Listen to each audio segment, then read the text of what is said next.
இன்றைக்கி நான் சொல்ல போகிற விஷயம் கபாலி.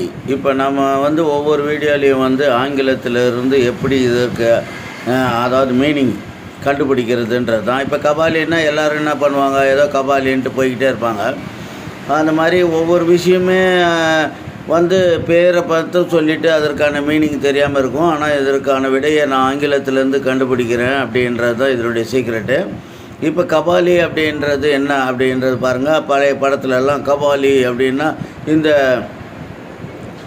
யார் இந்த ரவுடிங்களெல்லாம் கபாலின்னு பேர் வச்சுருப்பாங்க. அவங்க உடனே சொல்லுங்கள் எஜமானன்ட்டு ஓடிவார் அப்படின்றது காமெடியாக கூட கரிகாலன்ன்ற படத்தில் காலா படத்தில் வச்சுருந்தாங்க. ஆக கபாலின்றது என்ன அப்படின்றத பாருங்கள். இப்போ நம்மளுடைய இவர் அதாவது கிருஷ்ண பரமாத்மா உடல் நீல நிறமாக இருக்கும். அவருக்கு நீல நிறமாக இருக்கிறதுனால அவரை கோபாலகிருஷ்ணான்னு சொல்கிறது. கோபால் அப்படின்றது நீலம் அப்படின்றது. ஏன்னா ஆங்கிலத்தில் நீங்கள் நல்லா பாருங்கள், கோபால்ட்டு அப்படின்றது ஒரு கெமிக்கல். அது ப்ளூ கலரு உள்ள ஒரு கெமிக்கலு. அதனால் அந்த கோபால்ட்டு அப்படின்ற இடத்துல கடைசியில் இருக்கக்கூடிய டீயை ரிமூவ் பண்ணிட்டீங்கன்னா கோபால்னால் நீல நிறம் உள்ளது. அதனால தான் அந்த கோபாலகிருஷ்ணா அப்படின்றது நீல நிறம் உள்ள அந்த பெருமாள் அப்படின்றது. சரி, பெருமாளுக்கு நீல நிறம் இருந்தால் அப்புறம் ஈஸ்வரனுக்கு எப்படி நீல நிறம் இருக்காமல் இருக்கும் அப்படின்னா அங்கேயும் இருக்குது.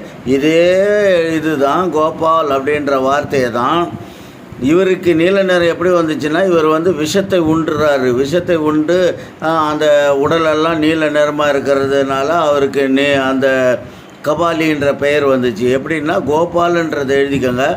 இப்போ நான் ஏற்கனவே சொல்லியிருப்பேன், AIOUE 5 எழுத்தை வச்சு தான் இதெல்லாம் கண்டுபிடிக்க முடியும். இந்த கோபால்ன்ற பக்கத்தில் ஒரு ஐன்ற வார்த்தையை அந்த 5 எழுத்தில் ஒரு எழுத்தை எடுத்து போட்டிங்கன்னா GOPALI கபாலி. அப்போ கபாலின்னா என்ன, அதாவது ஈஸ்வரன் அந்த விஷத்தை அறிந்து தன் உடலெல்லாம் நீல நிறமாக மாறிவிட்டதுனால தான் அவருக்கு கபாலின்ற பெயர் வந்தது. ஆக ஈஸ்வரனை கபாலி என்றதும் பெருமாளை கோபால் என்றதும் ரெண்டுமே நீல நிறத்தை குறிக்கிறது தான்.